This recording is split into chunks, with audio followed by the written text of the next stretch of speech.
I don't subscribe to that term immigrant because it just puts a label on people. It brings about the problem of identity, that who am I? I'm on a very different school of thought because I've owned myself as being an immigrant in terms of who am I and my identity. If somebody who's an immigrant, literally you're starting from scratch. Yeah. I struggle with the language, to be honest with you. People don't expect you to achieve much because you're an immigrant. Christmas back in my home country in Nigeria, you hit town. And then you came over to the UK and the streets are quiet and dead. Everybody's indoor. And a lot of people not actually agree to the fact that they're actually depressed. Social exclusion was my own major challenge as well. But the bigger the challenges, the bigger the breakthrough.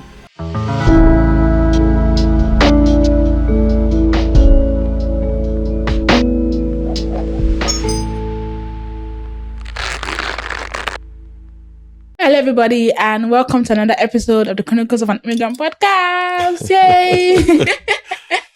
More in the building again. Yes. So, today I always tell you, I'm in the business of inviting somebody special. This person is particularly special, and I'm going to get you.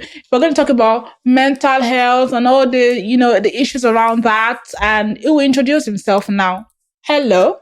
Hello, Mo. Thanks very much for having me on your show. Right. What's going on? How are you? Oh, the weather is wonderful. So I know this is the best time to be here. I'm even matching. Like, it just in case people did not notice, we are matching. And this is divinely orchestrated. It wasn't planned. Interesting. That's very interesting. I walk in the spirit.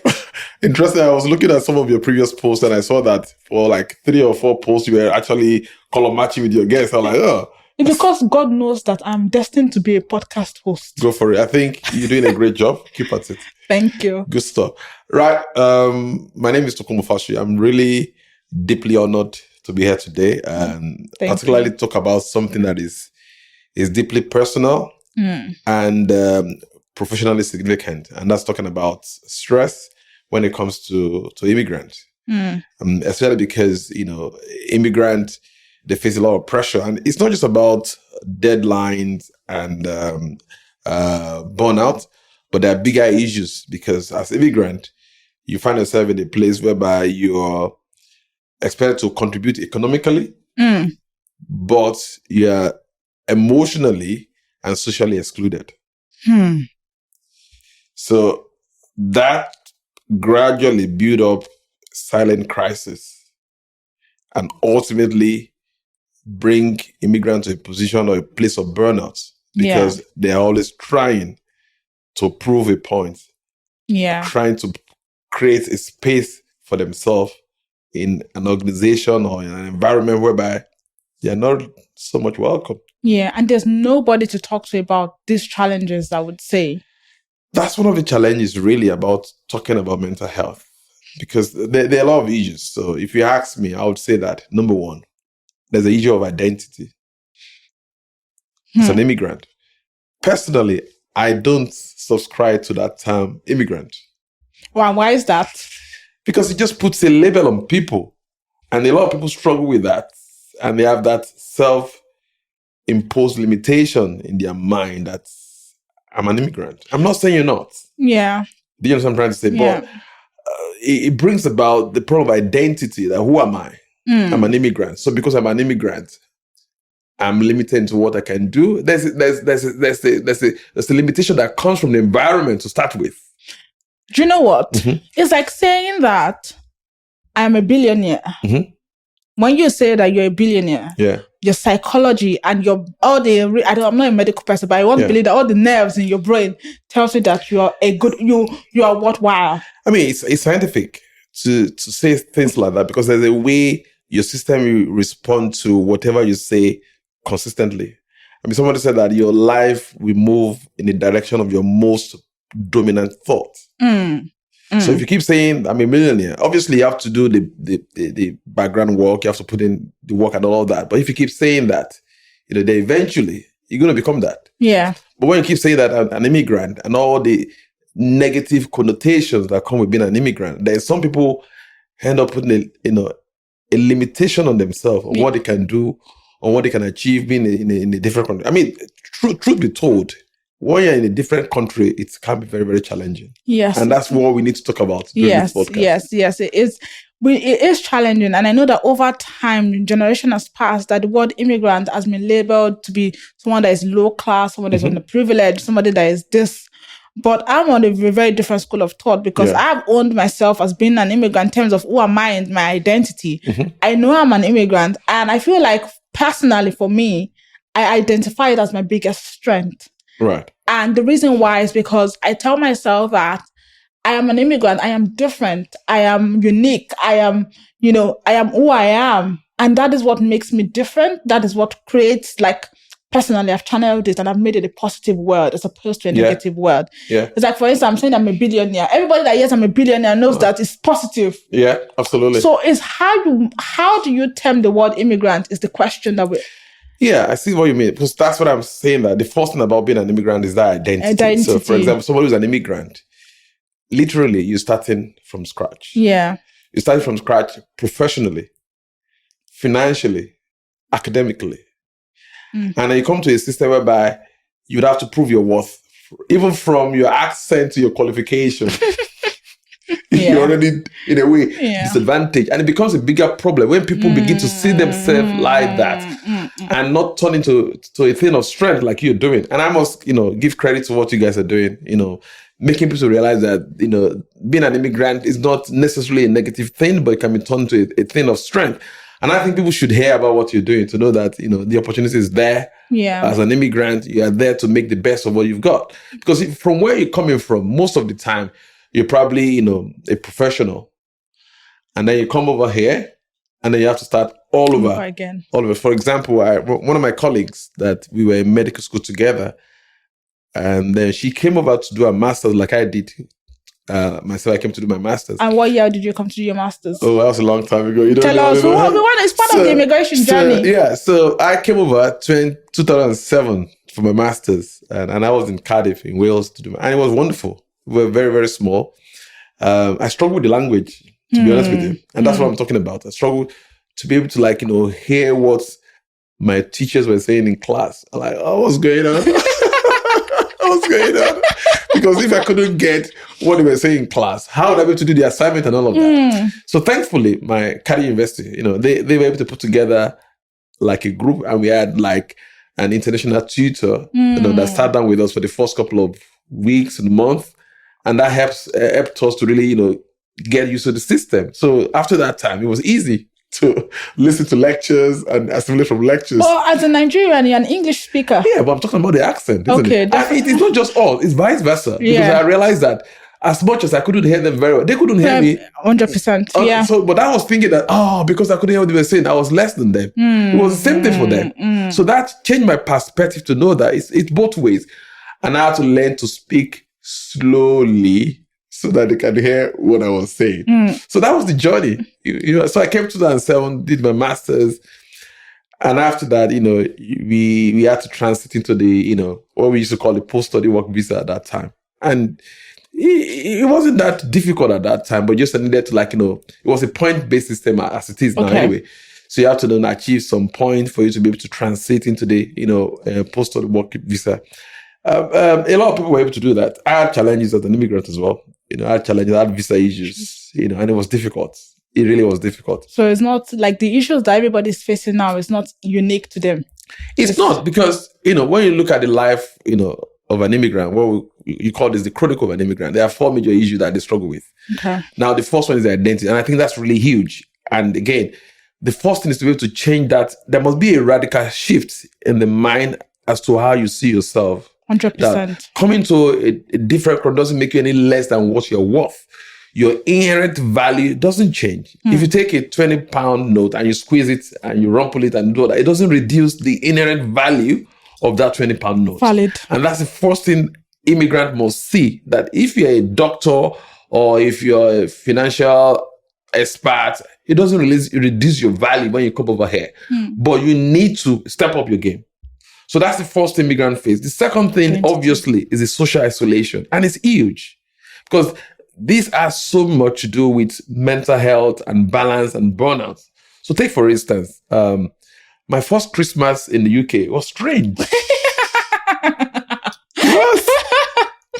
It really was. Why was that strange? Because Christmas back in my home country, Nigeria, I mean, you hit town. I mean, you go out. Yes, You now. know, you go out, visit people. There's so much singing and dancing and all of that. Eating jollof rice. Exactly. Yeah. And then you came over to the UK and the streets are quiet and dead. Completely dead. I'm like, what's going on here? Why is Christmas?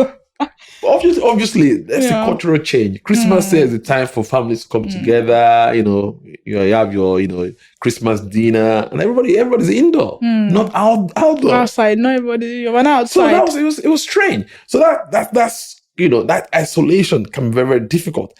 And I was lucky when I came around. I was part of a religious organization. Yeah. And we had people that invited over to their house to come and celebrate Christmas. So that's the second point. That social isolation is huge.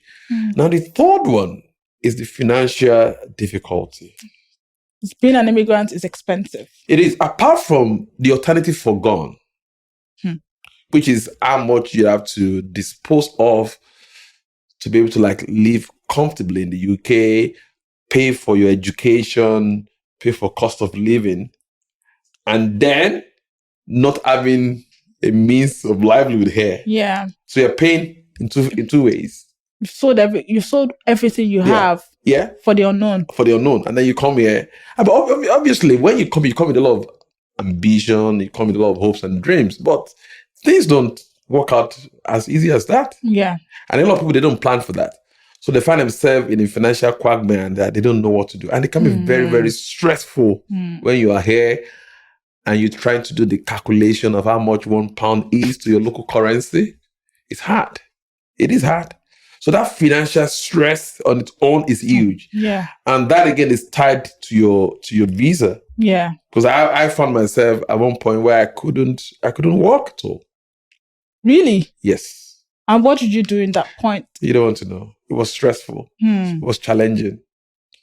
It really was challenging. And so I understand when I see people that have immigration issues, visa issues, and you can't work, I mean, even then it was easy at that time. Now it's even more difficult. Harder for the employer. Because then you could just write an email, explain to the employer that, okay, I'm waiting for my visa to come through, and they'll still allow you to do some jobs and all that. But now you can't even do that. And also, you can't do more than 20 hours as a student. Yes, you can't. And then the jobs were not forthcoming. It has to be, when you get the shift. Yeah. And if you don't get the shift, you don't get the money. Yeah. And the bills don't stop. Not at all. Yeah. Not at all. And then the fourth one is, apart from the identity, the social isolation, the financial burden, that's discrimination. And that's huge. People don't expect you to achieve much because you are an immigrant. They put a label on you that, oh, why are you aiming high? So those are the four major things that immigrants they struggle with, and all of that together can lead to stress, mental health problems. Yeah, absolutely, definitely. Absolutely. I remember, speaking of which, when I first came to this country, and it was during COVID, and I was in Lancaster at that time. I didn't have a lot of friends. I was by myself, and I didn't feel financial pressure because I had my parents supporting me. But social exclusion was my own major challenge as well. I didn't understand what identity was at that time because I was just in my house. There was nobody to even relate with to talk about you missing identity. It was social exclusion. And I spent my days watching Grey's Anatomy. Right. if in my next life, I'll be a doctor. All right. Go for it. I'll be a neurosurgeon. Oh, right. Oh, yeah, operate people's brain. Yeah, in my next life, not this life. Right. Anyways, and one day I woke up and I took scissors and I chopped off my hair. Right. And I realized after doing that, I was depressed. What informed that decision? Cutting my hair. Yeah. I don't know. I was just like, I just felt like I have had enough. Wow. And my hair is stressing me out. Why? I don't want to think about, I just felt I'm tired. I just needed to be done. I was just exhausted and I just chopped off my hair. And after doing that, I'm like, why did I just do that? Everybody's, reaction to depression is quite different. But in my own moment, I felt like that was my own first mental health challenge. Yeah. I think it's important you mentioned that word depression because Some places, some cultures, they don't actually agree or subscribe to use of such word like depression. They won't open up to say, I'm actually depressed. Yeah. I'm feeling down, I'm anxious. And that, a lot of immigrants also struggle with that because where we're coming from, endurance is a thing of pride. You just keep on, pushing. And a lot of people not actually agree to the fact that they're actually depressed. Yeah. Yeah. So that's one area we need to look at. We need to break that cultural silence to say that it's okay not to be okay. It's okay not to be okay. It is. But it's not okay to remain not okay. Absolutely. That's where dealing with it, is important. So social exclusion is huge. And the British culture obviously is different from a Nigerian culture or a Pakistani culture or a Caribbean culture. It's totally different. And immigrants, people coming to the UK needs to realize that. And I tend to advocate more of a preventive measure rather than curative. Okay. And what is that? It means that don't put in measure to stop you being stressed before you become stressed up. That's key. So I've talked about those 4, triggers for mental health, for stress in immigrant, the financial worries, the discrimination, the identity, social. So you need to put the measures in place, to prevent that from happening. Are you with me? Yeah. So for example, I tell people that, go out, hang out with people, because an average person in Britain, they're indoors. And there's a reason behind it. When the weather is very cold, what are you doing outside? Nothing. But like today, the weather is very, very nice. Everybody's outside. Come on, eat out, go out. So you need to do that regularly.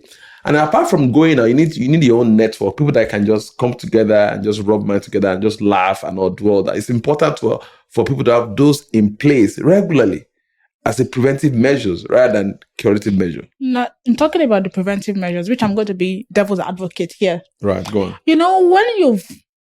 When working in this country is not easy. When you're working per hour, maybe you're making £10 per hour minimum. I don't know what the minimum wage is now. Maybe it's £11 something now, or 12. I'm not sure. And then you've made that money. How much? When you now think of how much you want to go and spend eating outside, how often can you do that? How often can you sustain it? One of my very close friends, I'm going to hang out with tomorrow. She'll say, Mo, when we go and buy juice, I said, Mo, I just spent somebody's 1 hour wage on this juice. I said, we can't always think like that. And that is the thing. Like that's why people can't go out. I advocate financial prudence at all times. But at the same time, you have to realize that the most important person in whatever they're doing is you. And looking after yourself is not luxury. It's a necessity. So there's nothing wrong on spending on yourself. It's very important. I think we forget that. Absolutely. And it's sometimes the environment can make you to feel like that you're just working and grinding to pay bills. The truth is that bills are not going to end. Valid. So you have to really sit down and decide on how much you can spend on yourself. I read a book once that says that you must aim to spend at least 5% of your money on yourself, either educating yourself, looking after yourself, or giving yourself a treat. And there's nothing wrong in doing that. And it can gradually scale that up. If you don't learn it now, you're never going to do it, even when the money is there. And that's why you see a lot of people that even though they are comfortable, they will still do extra shifts, just for making the money. And they can't spend that extra shift on themselves. Yeah. Because it's like one of my friends, she always picks extra shift because she's a nurse. Right. She said, I'll be looking at the money there. And I'm like, this thing is calling me. I have to pick it. No. It's a mindset. It's a mindset. Because one of the things I preach really is about boundaries and balance. Very important. We must learn to set boundaries in everything we're doing. Otherwise, you're going to burn out. Yeah. And that's, I came across something about the hustle culture, which is you just have to keep walking. And you know what? You're going to burn out. Yeah. There must be time for you to just step back from whatever you're doing. Yeah. Spend time on yourself. Spend time for a reset. It's very important. But a lot of people don't think about that. And sometimes the pressure of this environment can make you to forget that, such that you're just, 24/7 hustle. The way the human body is designed is such that, you should have time to hustle and time to rest. Yes. But when people don't realize the balance, then they are living perpetually in hustle mode. And then the body starts to eat itself up. It starts to eat itself up because there's no time for the body to recover. For example, sleep is the only time that your body has to be able to get rid of the waste product when you sleep. So when you're not having adequate sleep, when you're not having time to eat properly, when you don't have time for exercise, in a way, you are eating yourself up. Okay. You're talking to me too. Yeah, we all do it. We all do it. So, but we need to strike a balance. Know that there's a place for balance for your body to recover. There's a place to maintain, boundaries, and you have to put those boundaries in place before lives get very, very busy. Very, very important. But now that there's a lot of people now already stressed. But how do we realize? Because the first thing is owning that you're stressed, owning that you're depressed, owning that you have anxiety, and also don't let's forget that there's a white paper out right now. Because we have an immigrant community right now. And a lot of people are anxious, are stressed because there's a lot of uncertainties around now. So the question now is, how do we know that we are not okay? I think the first thing everybody should know, you should know yourself. Know thyself. Know thyself. Know your limits, know your boundaries. There is a concept that we call, stress bucket. I don't know whether you've come across it before. Yeah. So stress bucket, the principle is that, we've all got a bucket and life throws different things in that bucket, money worries, deadlines, stress at work, everything goes into that bucket. And people become anxious and stressed when their bucket becomes filled and there's no outlet for it. So before you get to that level of becoming, filled up, you must have outlets, things that help to let out the stress. So for example, exercise, connecting with people, networking with people, doing something that you love, having a gratitude journal, things like that let out stress. So it's important that everybody must realize, their let out strategy and practices regularly. Meditation, deep breathing, all of those things, they help you to let out stress. So before you become stressed, identify those areas, things that you do. Like for me, I'm okay being by myself. I enjoy my company. I don't get bored. Okay. I don't. Is that your stress bucket? It is. Okay. Other things I do, I like listening to music a lot. I run as well. So I run. I like walking. So those are the kind of things that I do. But music is key for me. If I work, there must always be a background music. That's because work can be stressful at times. So there's always something playing in the background, either it sax, instrumentals, or classical music. That's my go-to. So I leave that on all the time, And then taking walk is that's very really important. good. And then there's some very, very simple things people can do, like practicing gratitude. Have a gratitude journal. Everything cannot be all wrong at the same time. There's something that you can be grateful for. There's always something, no matter how small it is, so that can be grateful. So practicing that will help you to let out all the stress. I'm my own personal stress relief apart from Netflix, because I feel like after a day of coming back from work, if I need Netflix. Although most of the time the Netflix ends up watching me because I have crashed. Right. But the biggest one for me is I like spa days. Right. I like to go to the spa. Sure. I feel like when I swim all my problems away. Because when I exercise, honestly, as I'm carrying the lift, my mind is not there. Right. My mind is on all the other things I've not done. All right. I'm like, can I leave this? I'm just doing this so my body can be okay. It's true in a way. But what you have to realize that in our body, we have the feel-good hormones. Okay, that's the way the body is designed. So when we exercise, you're not just exercising your muscle, your body is producing feel-good hormone, and they call them endomorphins. Yeah. And they are like happy pills. Okay. So those hormones change the way you think, the way your body feels, and make you happy. But when you do all the lifting, when you do a lot of walking, you're making a lot of happy hormones that will clear out all the negative thoughts in our brain. So apart from, keeping fit physically, you're also keeping fit mentally. Unconsciously. Absolutely. And it's something that we should practice. Yeah. And sometimes you don't necessarily have to pay for it. Walking, nature walk and all that, we release a lot of feel good hormone. I think so. I think that would be, I do exercise, but sometimes I'm just like, I don't think I'm enjoying interestingly, this. during COVID, there were a lot of mental health issues. But that's because of social exclusion. That's part of it. But people couldn't go to the gym. True. Yeah. So they were, venting all their annoyance on people in their environment. But the gym is a social.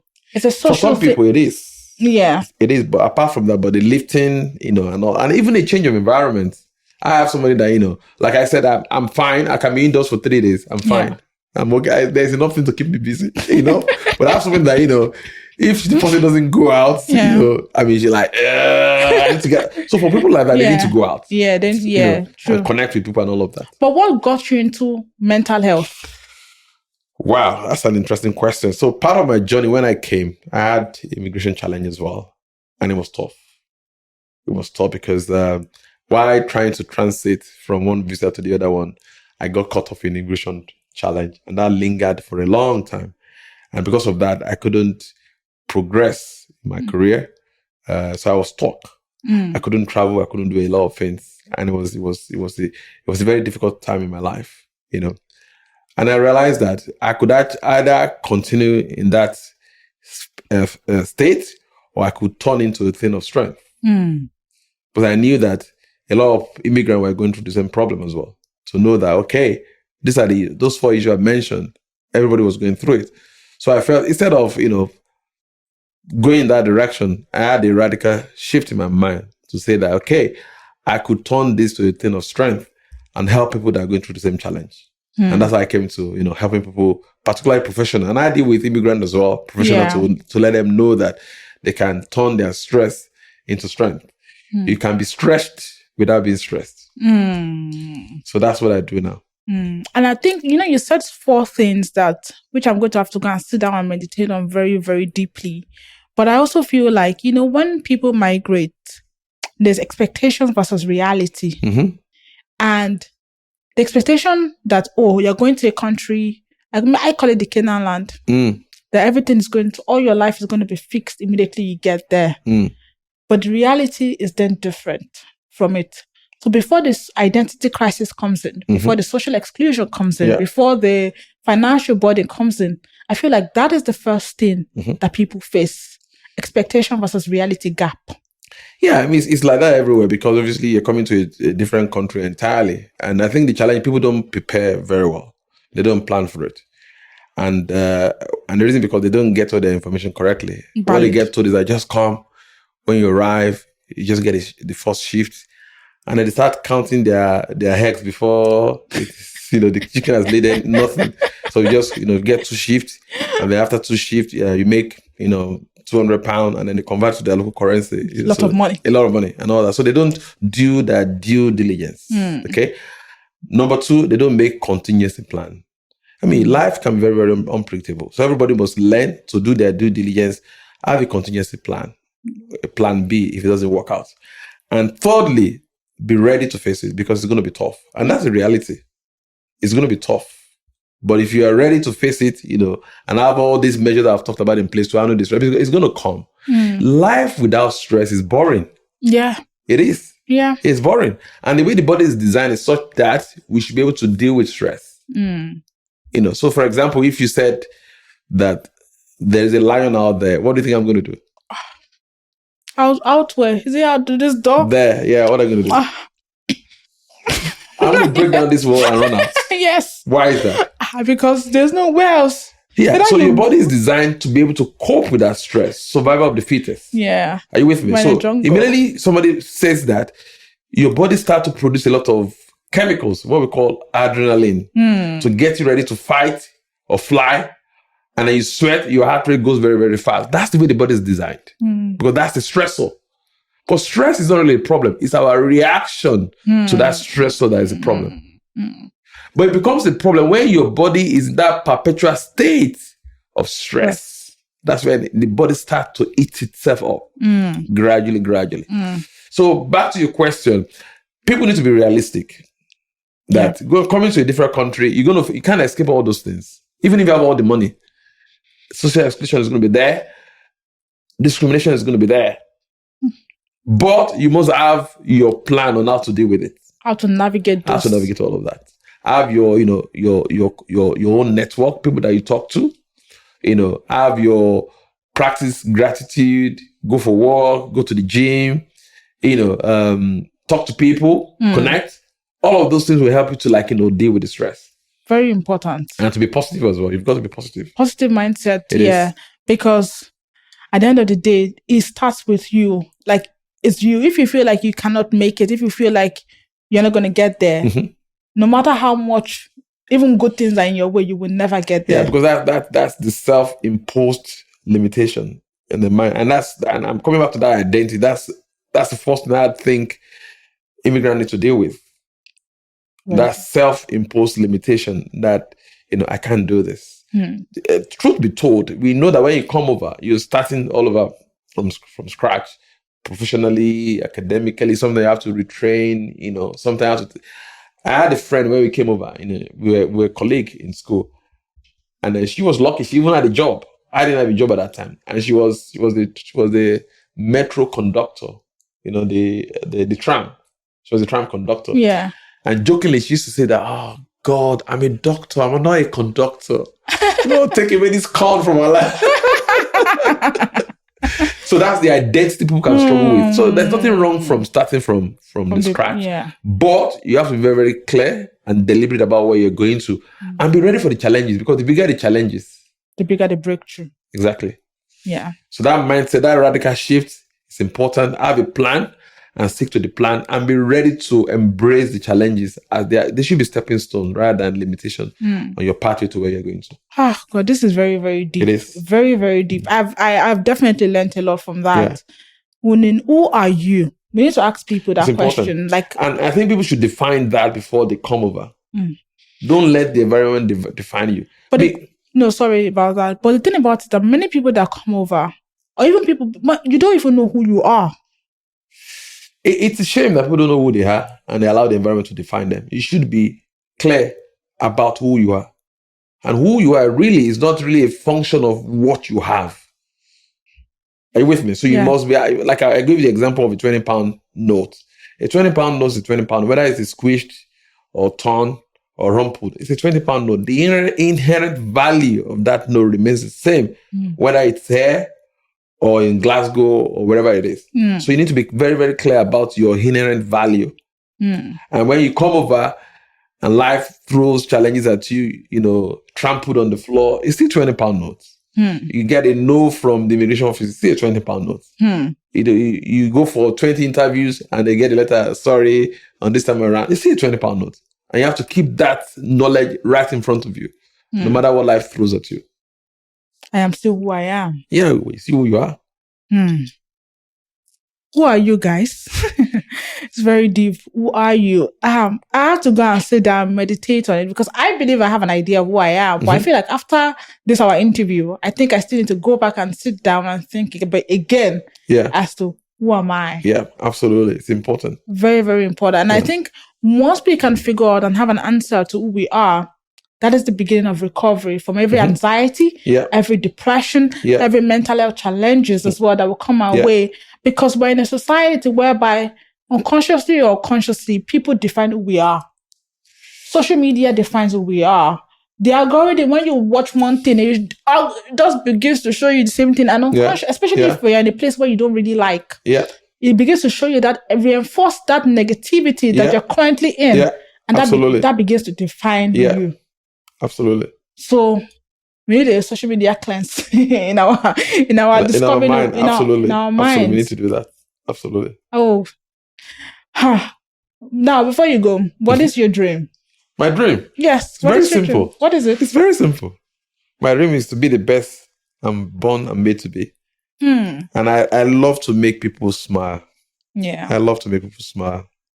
And your dreams are valid. I love to help people be all that they can be.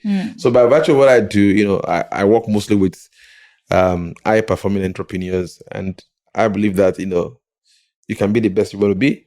My job, my role is to walk beside you to make sure that stress is not stopping you from being the best you want to be.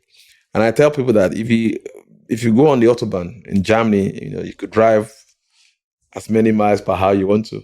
In the UK, you can only do 70 miles per hour. But on the Autobahn, you could do 120, 150, 200 miles per hour if you want to, the adrenaline and all that.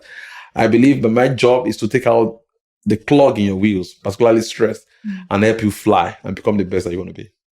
That's it. I don't believe that people should be driving 20 miles per hour when they can fly.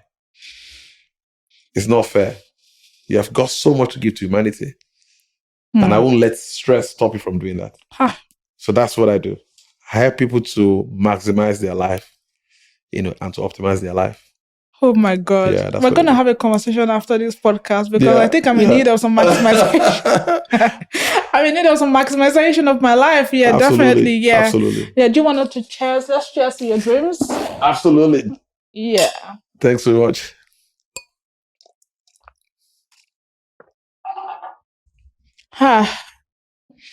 People, this was a powerful episode that even me, I have to go and sit down and think, because the questions we need to ask ourselves is that how do you see yourself? Who are you? When you hear the word immigrant, what do you tie it to really? What do you tie your identity to? Is it positive or is it negative? Are you socially excluded? Are you dealing with mental health challenges? Like, these are questions that we need to ask ourselves, And I hope that this episode was able to help you do that, because you're not alone and you have so much purpose. There's so much in you. Don't let anything limit you. There's a £20 note. No matter how much you rumple £20 note, it's still going to be £20. And that is who you are. No matter how much life has thrown at you, you're so much bigger than it. And don't forget to like, subscribe, comment, follow, I beg, help us, please. Thank you very much. Bye.